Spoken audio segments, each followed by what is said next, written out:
Karena seorang anak gereja setan, ada seorang anak yang pernah terlibat dengan satanik, di saat dia keluar ada resiko yang harus dia tanggung. Apa itu? Cacat, meninggal. You ambil resiko. Resiko keluar.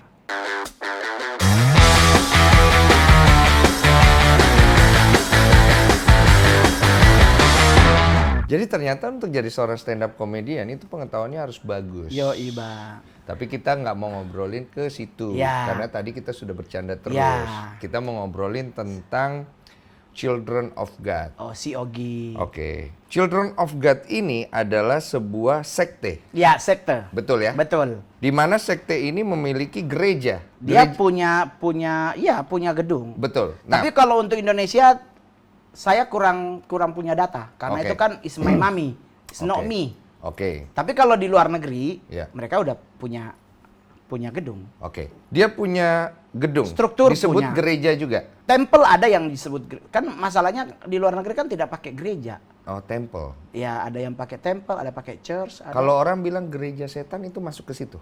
Gereja setan lebih di atas lagi sebenarnya kalau menurut Mongol sih. Kalau menurut Mongol. Oke. Karena gereja setan dengan Ciogi perbedaannya lumayan menyolok. Beda banget, Bang. Apa bedanya? Bedanya dari sisi pengikutnya aja, Children of God orang tua.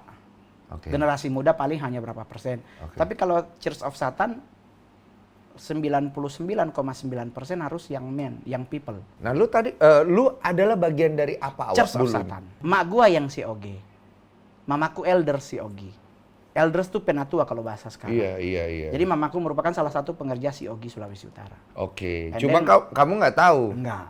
Kan di cerita itu Mongol itu baru tahu itu ibu pas ibu sudah Mati, hari meninggal. kedua. Itu kamu umur Hari kedua, 4 tahun. 4 tahun. 4 tahun. masih ingat momen Masih itu? ingat banget. Di situ kamu di podcast sama Mas Dedi itu beneran. Jadi begini, Bang. Jadi di saat mamaku posisi dipasung, Iya. itu dari Mongol kecil udah tahu. Iya. Tapi gua nggak tahu kalau itu nyokap. Gua nggak tahu banget kalau itu mamaku. Kamu melihat seorang wanita dipasung Iya. dari Aku kecil. tahu itu kakakku. Dia dipasung. Iya. Dipasung gimana? Diikat pakai rantai anjing. Tapi kita takut disomasi sama rantai anjing. Enggak apa-apa. Gue Nggak apa-apa. pikir takut disomasi lagi. Enggak, karena Takut- ini kan bukan manusia kan? Ya kan perwakilan rantai anjing ini. Tidak ada ke situ. Iya, jadi tidak ada. Mongol lahir di handle oleh Oma. Ini Oma, ikut Oma ya. Oma Oke. dipanggil Mama. Sama Mongol dipanggil Mama. Mama. Oke. Gua panggil Akang. Akang itu kalau bahasa Medan mungkin kayak bahasa Padang ete, kakak perempuan. Kakak. Jadi Mongol waktu kecil itu taunya Oma itu ini Mama. Mama.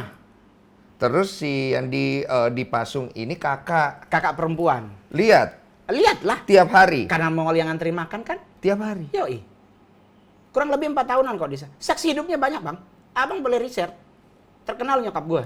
Antar makan. Yoi. Bagaimana kondisinya waktu diantar makan? Gemuk, Bang. Oh gemuk ya. Karena kan diikat. Iya. Nggak punya aktivitas Di lantai lain. begitu? Iya, di rantai. Ditaruhin kayu, terus diikat pakai rantai anjing. Oh iya itu kayu. Ya. kayu. Oh. Terus Tangan udah. tidak ya? Enggak. Jadi nggak bisa lari ya? Jadi Mongol umur 4 tahun itu mau nganterin makanan ke Akang. Kakak lah. Ya, kakak. Dia udah rubuh. Udah tumbang nih, Bang. Dibangun-bangunin, nggak bangun. Mongol panggilin Oma. Oma datang, Mongol ke sekolah. Nah, pertanyaannya orang nanya, kok umur 4 tahun udah sekolah? Ini mohon maaf, Bang. Di kampung kami, sekolah cuma ada 1. Ya. Kita umur 4 tahun ikut masuk sekolah, tapi belum siswa. Oke. Kita ikut dalam belajar, Bang. Ini Budi A, B, C sampai Z.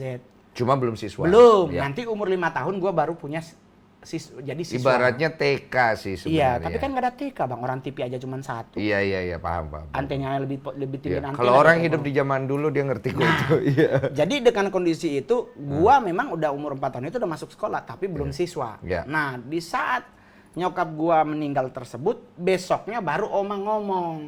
Ini Oma mau bilang Pangana. Oma mau ngomong, mau kasih tahu nih buat Mongol gitu kan. Bahwa kita ini nganape Oma, bukan nganape Mama. Oke. Nganape Mama yang ini. Kasih lihat tuh, maksudnya ditunjuk yang itu, yang peti Sudah mati. meninggal. Udah hari kedua. Apa di Nggak ada. Hah? Nggak ada, Bang. Apa sih? Tidak ada apa-apa. Demi Tuhan nggak ada. Terus. Gue tidak merasa seperti kehilangan sebuah sosok, tidak. Tapi kan kok yang antar makan? Ya kan cuma kewajiban adik kepada kakaknya. Cuma kan pasti ada rasa kedekatan ya. Mau Enggak. Jujur, enggak. Tuh cicak sampai bunyi loh. Tapi gue boleh jujur, 5 bulan sebelum oma gue meninggal, tiap hari 2 hari sekali dia telepon minta maaf. Siapa minta maaf? Oma. Kenapa? Ya semuanya dia minta maaf. Mungkin oma dulu begini, pokoknya pulang Jo, oma sok kasih ngana petana, begini-begini. Oh, merasa bersalah? Bisa jadi. Yang pasung mama dulu siapa? Oma. Kenapa dipasung? Melakukan sebuah kesalahan.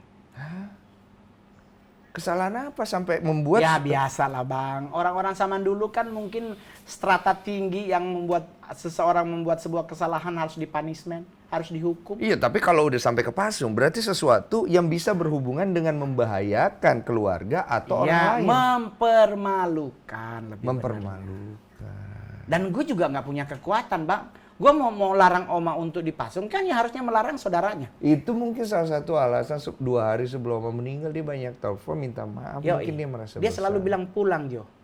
Pulang. Berarti oma sadar bahwa itu adalah sebuah... Sepertinya, gue jujur itu udah jadi stand up Bang. Iya.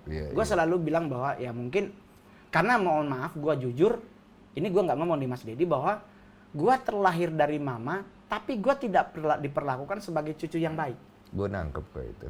Gua harus ke kampung, gua harus ke kebun pulang sekolah, gua harus jalan kaki 3 kilo ke sekolah, gua sampai di sekolah harus, pokoknya, padahal gua cucu laki pertama Bang. Lebih mirip pembantu nggak sih? Pembantu masih enak Bang. Di bawahnya lagi ya? Di bawahnya lagi. Bisa masuk ke budak dong. Kita kalau jadinya. makan, kita kan kalau makan, Mongol nggak dapat nasi. Gua cuma suruh makan batata kalau bahasa Sangir sini, ubi jalar. Iya. And then, tapi kan itu tidak membuat Mongol menjadi pribadi yang mungkin gua dendam dengan siapapun, no. Jujur Bang, justru kenapa Mongol harus pingin sukses, karena gua pingin jadi bukti ke mereka bahwa orang yang tidak pernah kalian anggap bisa sukses. Tapi dari zaman dulu biasanya begitu loh. Anak yang tidak dianggap, itu malah anak yang akhirnya membuktikan banyak hal. Sampai gua posting tentang surat baptis. Apa itu? Surat baptis itu kan kalau agama Kristen kan anak kecil tuh dibaptis, toh? Iya. Gua dibaptis kurang lebih kalau nggak salah katanya umur 3-4 tahun. Oke. Saking nggak dianggap Bang, gua nggak punya fam. Nggak punya marga di surat baptis. Jadi? Mongol cuman R-O-N-Y. R-O? Roni. Harusnya kan Roni siapa gitu ya. Kalau nama orang asli, ya? Pangkabean lah gitu. Kalau marga tuh, kalau Manado mungkin marga-marga kansil gitu. Atau marga apa. Gue nggak ada, hanya Roni. Kenapa nggak ada marga? Nggak tahu. Bahkan saking gilanya. Nggak dikasih marga? Surat baptis 2 warna. Karena... nggak dianggap. Nggak masuk. Nggak masuk. Iya. Cuman permasalahannya di saat kita mau sekolah, mau tidak mau nggak mungkin hanya pakai nama Roni. Diambillah marga mama. Oke, gue udah nangkep nih. Sering dipukul juga? Bukan sering, kayaknya tiap hari. Iya, oke, siap. Kesalahan omnya Mongol pasti gue yang... Pakai apa? Kalau dulu kan kursi yang... Rotan? Bukan Bang, yang itu loh, yang plastik. Oh, Iya kan? Iya. Oh, disabet itu kan lumayan Bang, Lumayan. kayak 3 bengkok merah di sini Bang. Paling sakit pakai bahan apa dipukul? Disabetnya pakai pisau. Hah? Iya, dilempar. Kena? Ya, kita menghindar. Gue pernah, bahkan boleh jujur, gue pernah tidur di kubur bahkan. Di kubur nyokap gue. Karena nggak boleh pulang rumah. sedih nggak? Banget. Cuman maksudnya justru itu yang membuat gue harus survive. Iya. Dan itu harus gue buktikan. Akhirnya keluarga harus terima bahwa gue sukses. Dan bahkan sekampung itu membanggakan Mongol karena satu-satunya orang kampung yang bisa jadi artis dan bisa makan dengan presiden. Berarti si Oma ini didikannya Ortodoks. Ortodoks. Oma sepertinya ada kekecewaan sama Mama. Yoi. Membuat terlampiaskan ke Mongol. Ke Mongol juga. Berarti Oma ada kebanggaan tersendiri terhadap anak yang lain. Yoi. Oke. Mama yang kena. Yoi. Kekecewaan apa yang Mongol tangkap dari Oma ke Mama? Gue juga kurang paham sih Bang. Oke. Tapi satu hal yang gue pasti adalah di saat gue masih sekolah SD SMP itu, gue setiap hari diteriakin orang. Teriakin apa? Anak orang gila. Tapi dari kecil berarti diperlakukan seperti itu tapi tidak simpan dendam. Tapi ingat Bang, ini yang gue harus bilangin. Iya. Di Mas Dedi kayaknya nggak pernah gue ngomong. Iya. Bahkan di saat gue lulus SMP, gue ke Manado oleh keluarga ditaruh ke rumah orang untuk jadi pembantu. Iya. Diantar ke rumah orang itu bahwa gue untuk jadi pembantu tukang ngepel sama tukang kebun. Iya. Dan ternyata di sini yang gue selalu bilang, Tuhan tuh maha adil.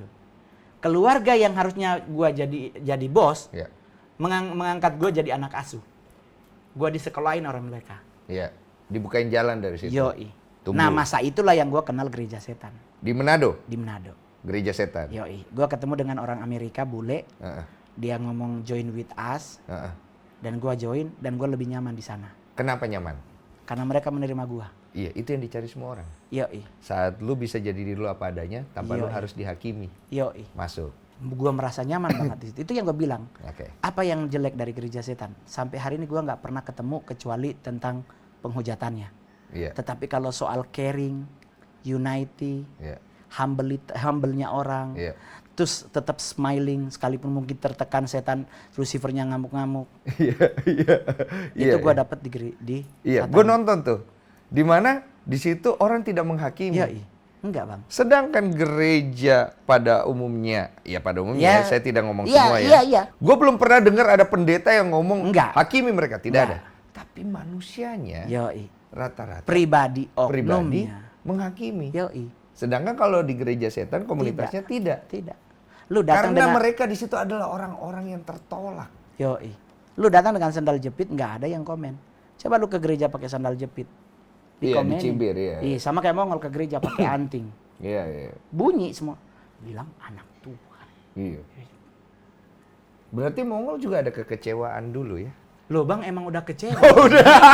Masa gua nggak ada kekecewaan? Gue mau pengen suasananya jadi kayak sedih. Wah, udah kecewa aja. Iya. Ini masalahnya, Bang, masih begini. Iya. Gue boleh jujur, Bang. Abang kalau nonton di acara Iya. apa kemarin, Kopi Viral, Iya. gue bilang, Bang, manajer gue yang ngomong. Gue udah tanya sama manajer gue. Gue seumur hidup, Bang, merayakan ulang tahun baru 2015. Iya. Gue belum pernah merayakan ulang tahun. Iya, karena kondisi itu ya. Ya gue bagaimana mau merayakan ulang tahun? Gue nggak dianggap. Iya. Gue setiap tanggal 27 September gue ulang tahun. Iya. Orang tua baptis gue pun nggak pernah ngasih hadiah ulang tahun until gue sekarang jadi artis. Nggak enak juga jadi lu ya. Tapi, Bang, Iya. gue bisa membuka mata mereka bahwa apa yang kalian lakukan buat anak ini Iya. berhasil. Iya. Berarti Tuhan mengasihimu. Yo, Karena Tuhan itu melihat mengizinkan. hati. Iya. Dia melihat hati. Yo, Ica. Hati orang yang tertindas. Yo, Dan yang satu gue petik tadi bagus banget. Susah loh dengan kondisi kayak gitu untuk bisa menerima keadaan. Yo, Karena rata-rata orang susah dikit aja sudah marah-marah dan ngedumel dan menyalahkan. Tuhan. Betul. Tapi kalau Mongol sendiri berusaha untuk bisa menerima kondisi seperti itu. Berarti kalau ditanya tentang perasaan, hancur dong. Hancur sekali. Pasti, Bang. Bukan hancur lagi. Iya. Gerowak, Bang. Gerowak, iya. Memang udah tiarap, bukan. Jadi karena begini, di saat kita diperlakukan seperti itu, akhirnya Mongol ketemu bule. Diajak join with us, satu hari dua kali ketemu, kok enak banget. Merekanya, caring mereka tuh setiap kali ketemu Dia memperlakukan lu seperti manusia. Iya, dia selalu nanya, are you okay? Dia peduli. Dia selalu nanya, kamu baik-baik? Cerita kalau ada something. Nah, kalau kita ngomong ke gereja, ke pribadi orang yang satu iman dengan Mongol, maksudnya ke gereja, dia nggak cerita orang sih, Bang. Tapi yang ada langsung menghakimi. Berarti lu harus cross check diri, Mongol. Mungkin lu luka batin. Ya ampun, kan ini kita justru datang karena kita udah kecewa, berarti luka batin. Harusnya kan lu balut, jangan lu korek. Iya, oke. Kan kayak luka, lu korek ya bernanah jadi. Kita tidak ngomongin semua orang Ya, di gereja. tapi kan umumnya, Oknum. Jadi Iya. di saat itu terjadi dan Mongol harus merasa penerimaan dari sebelah lebih indah, ya Mongol join with us. Oke. 3 bulan kemudian gua ditabiskan menjadi LC, Apa LC? Leadership Committee. Wih, kok bisa? I'm smart. Asik. Ini ya, multi level marketing ya, nyari-nyari orang ya. Yoi. Gua nggak, pekerjaan Mongol bukan mencari orang. Apa? Salah satu pekerjaan Mongol adalah bagaimana caranya gua membuat Alkitab tidak dipercaya sebagai Alkitab. Caranya gimana? Gua rombak. Bagaimana? Gua merombak doa Bapa kami. Jadi? Ingat kan Bapa kami yang di surga. Bahasa Inggrisnya tahu kan, Bang? Our Father in heaven. Hallowed by thy name. Yeah. Yang gua rombak apa? Our Father-nya. Jadi? Eternal Father. Padahal yang benar Yesus bukan Eternal Father. Bukan. Tapi Everlasting Father. Everlasting. Yesaya 9 ayat 5 dan 6. Beda itu eternal sama Beda. everlasting. Eternal ada batasannya, everlasting until habis. Dengan merubah hal itu, Leadership. Ditabiskan. Oke. Jadilah gua orang kedua di Asia. oke. Visi misinya datang dari seorang bule itu. Amerika. Oke, seorang Amerika itu. dan Australia. Oke. Aimnya apa? Apanya? Tujuannya Tujuannya? yang dia mau incer apa? generasi muda sebisa mungkin kita habisin. Habisin tanda kutip ya, bukan dibunuh bang. Jangan bilang dihabisin mau dibunuh, enggak. Kita sebisa mungkin influence. generasi muda tidak percaya dengan Tuhannya, tidak percaya dengan agamanya. Oke, gue mau bertanya sama lu. Sekarang ini di masyarakat, emangnya kau pikir semua orang percaya sama Tuhan walaupun dia beragama? Yoi. Ayo. Terus ngapain sih orang itu datang ke sini untuk capek-capek menginfluence? Tapi mohon maaf bang, Iya. ini gue boleh jujur. Generasi muda saat ini adalah generasi yang kalau tidak segera dilakukan perombakan oleh agama di Indonesia, 15 tahun kemudian kita akan kehilangan generasi muda yang percaya Tuhan. Dari mana ngeliatnya? Bang, gue boleh jujur, tanyain generasi muda, lu ngegandrungin pendeta siapa? Banyak yang tahu mungkin pendeta siapa? Tony Daud? Ya, berapa banyak? Philip Mantova? Sekarang gereja di Indonesia pendetanya ada berapa banyak? Banyak sekali. Kalau cuma 10 bang, coba lu tanyain pemain bola. Oh ya, lebih tahuan itu. Yoi. Kalau misalnya... Setidaknya kan begini bang, kehilangan figur yang dia bisa pegang. Betul. Tapi kalau orang tua nih, mohon maaf, Iya. dia mencintai Ustadz Abdul Somad. Sampai dia dipanggil Tuhan, dia akan tetap gandrung dengan Abdul Somad. Sekalipun kiri kanannya ngomong Ustadz Abdul Somad tuh begini. Iya. Tapi coba anak muda. Itu sampai di situ gue paham tuh. Nah, Artinya kan dengan usia, tingkat kelabilan seseorang itu berkurang. yoi. Bukan, tidak dipungkiri ada yang sudah tua tapi masih labil, ada. Tapi mohon sedikit. maaf, orang tua tidak pernah labil. Tapi- Orang tua mengalami fase yang namanya childish again. Childish again. Tapi masuk Fase kekanak-kanakan. Iya, tapi di usia tertentu Iya, juga. iya. Kalau masih di 30, 40, 50 gue pikir belum. Ya, Mungkin tapi udah kan lewat mohon usia. maaf nih bang. Emang 30-40 nggak ada sisi childish? Ada. Bukannya abang juga sukanya dipeluk? Iya, suka. Cuma kan yang mana yang lebih menonjol di fase usia itu kan. Nah, yang jadi masalah sebenarnya ke generasi mudanya. Iya. Kehilangan jati diri itu paling berbahaya dibandingkan kehilangan jati iman. Betul. Karena di jati dirimu terbentuk menjadi sempurna, imanmu menjadi luar biasa. Tapi bagaimana dia bisa kehilangan jati diri sedangkan dia sendirinya lagi mencari? Agama menerima tidak generasi muda menjadi sesuatu yang hebat? Ini mohon maaf bang, di gereja aja dari 100 gereja kurang lebih hanya 40% yang menerima generasi muda naik panggung. Maksudnya gimana? Melayani di gereja mayoritas diisi oleh mereka yang sudah senior. Ya pasti ada alasannya lah. Emang nggak boleh anak muda? Boleh. Cuma kan pasti ada alasannya dong. Kenapa Nah lebih justru gereja, seumpama gereja tidak menerima anak muda berkarya, anak muda keluar cari tempat yang mau menerima mereka untuk berkarya. Tapi tetap tidak make sense ketika gereja tidak mau menerima anak muda tidak berkarya. Nggak mungkin. Ya. Di sini gue pasti debat nih. Karena gue yakin pasti mereka punya alasannya. Oke, kita sambungin Nah dulu sekarang alasannya kenapa bang? Apakah karena dia belum punya pengalaman? ya. Satu. Hah. Kedua, panggungnya nggak cukup. Enggak juga bang. Iya, panggungnya nggak cukup. Ingat Pak. loh, regenerasi sebuah pelayanan tidak ke orang tua. Lu harus melibatkan generasi muda karena the next stepnya mereka yang akan maju. Betul. Udah begitu, kalaupun menggunakan anak muda, jangan cepat menghakimi dan selalu melakukan nepotisme. Oh keluarga gue. Iya, gue nangkep sih sampai Ngerti situ. dong. Iya, gue paham sampai Jadi situ. maksudnya Mongol tidak melecehkan institusinya, tidak melecehkan tapi mengingatkan pribadinya bahwa semua orang bisa dipakai Tuhan dengan cara yang luar biasa. Berarti lu banyak kecewa dengan kondisi-kondisi yang ada di dalam gereja. Yoi. Salah satunya adalah oknum-oknum Yoi, oknum saja. yang membungkus dirinya seperti seolah-olah Holy. orang. Iya, iya, iya. Ya kan? Tapi kan bukan berarti kita harus gagal. Betul. Justru dari situ gue belajar banyak. Betul. Gue belajar, gue tetap percaya bahwa segala sesuatu menjadi indah kalau kita menyertakan Tuhan. Betul. Ada berbunyi salah satunya itu adalah baiklah engkau lebih mengetahui daripada ahli-ahli kitab itu. Ya. Sesungguhnya imanmu harus lebih daripada mereka. Jadi di saat gue terpapar satanik itu bang, itu adalah momen yang paling gue rasa enak. Karena gue diterima. Gue nggak pernah dikorek masa lalu bang. Di satanik gue nggak pernah ditanya, mama lu matinya di pasu nggak? Bapak lu siapa? Nggak ada. Kan itu kasih. Justru yang itu yang Mongol bilang. Di saat kami di Lah, satanik. kenapa di dalam satanik ini, gereja setan inilah kita sebut ya, ada kasih. Nah, ini yang gue masih nggak masuk di otak gue. Dono ai.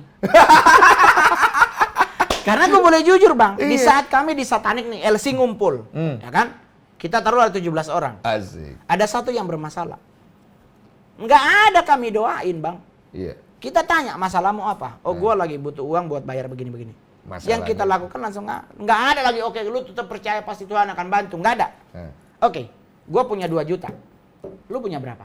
Gue punya 200. Lu skip. Lu gua gocap. Ini benar. Nah, di saat duit terkumpul, dia butuh 3 juta, kita dapat 2 juta, kita kasih. Setidaknya 90% hidupnya dari aman.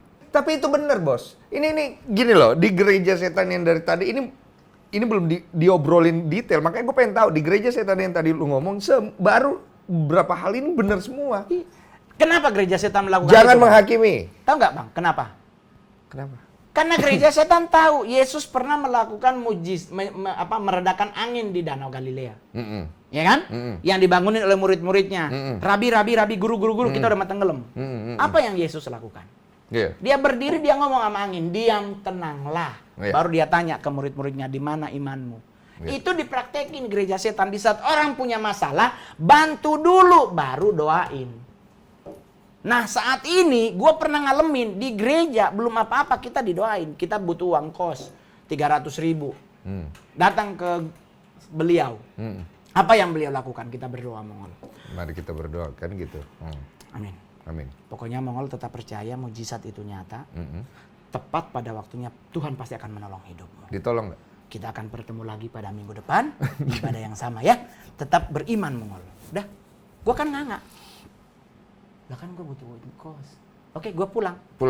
Ke kosan ibu kos nanya, sini kak. Iya. Ada hipingnya, Mongol. Opung, mari kita berdoa. Kau ajak dia berdoa. Ibu kos kau ajak berdoa.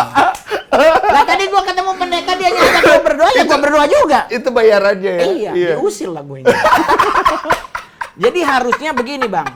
Lu kalau dia butuh 2 juta, lu bantu 2 juta, itu sesuai dengan kerelaan hati. Iya betul. Tapi setidaknya dia butuh 2 juta, lu kumpul 500.000, 10% hidupnya senyum.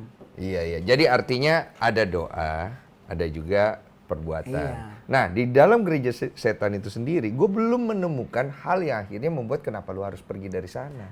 Ketemu. Jadi itu? di saat ada satu meeting organisasi lah gitu loh, Bang. Kita main-main, ketemulah satu kalimat, if you die, you not go to heaven but go to hell. Oh, di situ. Yoi. Di saat yang bersamaan keluar sebuah buku tentang seorang ibu-ibu yang dibawa Tuhan ke neraka. Waktu itu sempat ngetop tuh buku Catherine Baxter kalau nggak salah. Bahwa dia pernah dibawa Tuhan ke neraka dan lihat di sana penyiksaan buat orang-orang yang hidupnya berdosa. Oke. Mumet otak gue, Bang. Oh, di situ. Itu umur berapa? Umur gue udah lupa, Bang. Oke. Dia lupa umur. Tapi gue masih ingat banget. Mata uang ingat tahu ya? If you die, you not go to heaven. Ingat, Bang. Kenapa gue mumet? Jangan lupa doa. Our Father in heaven. Berarti kan harusnya kita go to heaven. Nah, ini kalimatnya ngomong if you die you not go to heaven but go to hell. So di hell ada? Ya gue langsung mikir, Bang. Hah, jadi kita ini mau mati masuk neraka? Enggak jadi gue. Out lah. Sesimpel itu. Ya. Lu mah beruntung. It's not lucky, tapi itu kebaikan Tuhan. Asik. Itu kebaikan. Kenapa it's not lucky? Karena kalau is lucky bicaranya ke diri. Tapi kalau kebaikan Tuhan bicaranya bos besar. Karena kenapa Mongol selalu bilang kebaikan Tuhan? Karena di balik kebaikan Tuhan pasti ada perlindungannya. Betul. Karena seorang anak gereja setan, ada seorang anak yang pernah terlibat dengan satanik, di saat dia keluar ada resiko yang harus dia tanggung. Apa itu? Cacat, meninggal. You ambil resiko. Resiko keluar. Lu nggak kepikiran nanti cacat meninggal? Enggak. 2 tahun gua menghilang. Kenapa menghilang? Gua hanya di satu rumah, tiap hari gua belajar baca Alkitab. Oleh sebab itu gua udah 18 kali baca Alkitab sampai selesai. Oke. Kenapa? Ya gua harus tahu siapa Yesus, siapa Lucifer. Untuk mengatasi rasa takutmu keluar dari gereja setan untuk mengatasi itu? otak gua yang menganggap Lucifer adalah salah satu dari 3 utama yang harus disembah. Oh, jadi di sini nih. Kan kita udah diingetin bahwa Lucifer itu bukan diusir, tapi diutus. Menurut mereka. Iya. Oke. Kalau di dunia satanik, Yesus itu bukan juru selamat.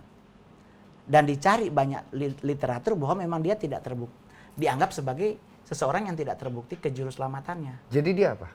Kalau di dalam itu? Di dalam satanik, Yesus layak dihujat. Oleh sebab itu dalam dunia satanik, ritual salah satunya adalah penghujatan terhadap pribadi Yesus. Dengan penghujatan terhadap Yesus, Ya dong. apa yang mereka dapatkan? Nggak ada. Mau dapat apa kekuatan dari setan? Enggak lah. Ntar dibikin salib terbalik Sekarang lah. Yesus dihujat pun juga pengaruhnya apa buat dia? Ya buat satanik kan pengaruhnya juga pasti ada lah. Anak muda kan pasti akan... Anak muda itu bang, kalau setiap kali ritual histeris. Iya, Wah, kayak orang kesurupan. Ya, pelampiasannya. Apa tuh, ngomong kayak apa? Ya, Gua jadi penasaran. everything lah lo, fuck you Jesus lah segitu. Iya, kayak gitu. Iya. Gue masih nggak masuk di otak gue ada orang Adalah? yang bisa terdoktrin sampai sebegitu jauhnya untuk bisa melakukan hal yang seperti itu loh. Tapi mohon maaf bang, mungkin kalau Indonesia mungkin abang belum ngeh. Iya. Tapi kalau abang ke Amerika, Mungkin sudah sebanyak itu. Ya. Amerika open door, open house. Iya, benar sih. Open door gue bilang. Open house. Lu Open ke house. San Francisco bisa ke Black House, open house di sana bahkan. Iya. Lu mau belajar tentang siapa? Anton LaVey, Eliezer Crowley, Michael Aquino. Lu mau belajar tentang siapa? Iya. Lu mau belajar tentang siapa? Iya. Tapi jangan lupa bang, sebenarnya polemik saat ini berlaku adalah Lucifer itu siapa? Gue iniin dulu ya. Iya. Lucifer ini adalah malaikat yang kecewa, kemudian dia jatuh. Tidak dong bang, Bukan ya? bukan. Oke. Lucifer adalah malaikat yang sombong. Sombong. Yoi. Dia merasa dia dekat dengan Big Boss. dia dekat dengan Tuhan. Yoi. Dia adalah malaikat dekat dengan Tuhan. Yoi. Ketika Tuhan menciptakan manusia, dia merasa Oh, manusia kebalik bang. kebalik. Berarti abang baca Letter of Lucifer dong. Oke, coba. Lucifer adalah ordo dari Serafin. Ya. Di saat dia kesombongannya tinggi, Hmm? dihantam sama Tuhan. Kesombongannya dikarenakan apa? Pingin menyamai bos. Oke. Oke. Tapi kalau pribadi yang paling besarnya adalah Satan. Sebagai Lord of All. Satan ini ada di mana nih posisinya? Dari ordo Archangel. Malaikat juga? Yoi. Oke. Dia yang muncul di Alkitab di Kejadian 3, manusia jatuh dalam dosa, ada 3 pribadi. Adam, Hawa, Ular. ular. Dia nih. Ular inilah si Satan. Oke. Berarti ada 2 malaikat. Oh dia ingat ini di Alkitab dan orang yang tidak pernah terlibat dalam dunia satanik pasti nggak pernah tahu. Oke. Karena ingat baik-baik, di hukum Alkitab, di saat nanti terjadi peperangan terakhir, kalau di agama Islam peperangan Isa bersama Imam Mahdi Betul. melawan seorang Dajjal. Dajjal. Di Alkitab peperangan terakhir Yesus bersama orang-orang kudusnya melawan siapa bang? Alkitab tulis dia melawan si ular tua. Iya. Pribadi yang sama dengan Kejadian 3. Dia nggak nyari Leviathan seorang naga.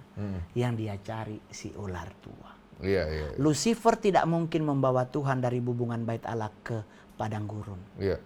Di Matius 4 ayat 1 sampai 11. Iya, iya. Di Ayub 2 ayat 2 juga sama. Allah sedang duduk di taktanya, lewatlah si setan. Iya. Tuhan manggil ke dia, sini lu. Bahasa gaul nih bang. Ditanya sama bos besar, lu dari mana? Dia bilang, gua baru keliling dunia. Terus Tuhan bilang, bos besar bilang, lu lihat nggak hambaku Ayub? Nggak mungkin itu Lucifer bang. Iya, iya, iya, iya. Nah permasalahannya adalah, gue sangat setuju dengan agama, kita nggak usah mumet di hal tersebut. Iya. Karena sepertiga malaikat Tuhan dibuang jadi setan, jadi iblis, jadi demon, jadi evil. Selama ini kan mungkin yang banyak kita tahu itu cuma satu malaikat. Ya. Yang kemudian dia dibuang dan kemudian menjadi iblis. Ya. Kalau istilahnya. Yoi. Ini kan dari penjelasan lu ada 2 nih. Loh bang, sepertiga loh. Sepertiga. Oke, sepertiganya apakah maksudnya seperti ini? Dari satu ini, Aha. yang lain pengikutnya ikut dibuang. Rombongan dong. Rombongan Yoi kan? dong. Tapi di sini kan ada 2 nih. Ya. Yang satu setan, Ya. yang Itu satu si Lucifer. Lucifer. Son of morning. Son of morning. Ya. Terus mereka turun ke bumi nih. Kebuang. Kebuang. Nah, permasalahannya adalah begini bang, kalau kita nggak masuk ke situ akan menjadi perdebatan luar biasa. Iya. Berapa kali pengusiran dari surga ke bumi? Nah ini kita Menurut literatur yang kita baca, Iya. bahkan termasuk ada di Book of Enoch, 2 kali kloter pembuangan. ada 2. Kloter pertama Satan, Ya. kloter kedua Lucifer. Lucifer bareng-bareng Asmodeus, Asmodai. Malaikat Oke, itu gua ada nangkep 7 nih, ordo, maksudnya. ada yang bilang ada 9 ordo. Iya. Tetapi ordo yang paling besar ada Archangel. Di situ ada Lucifer, ada Mikael. Iya.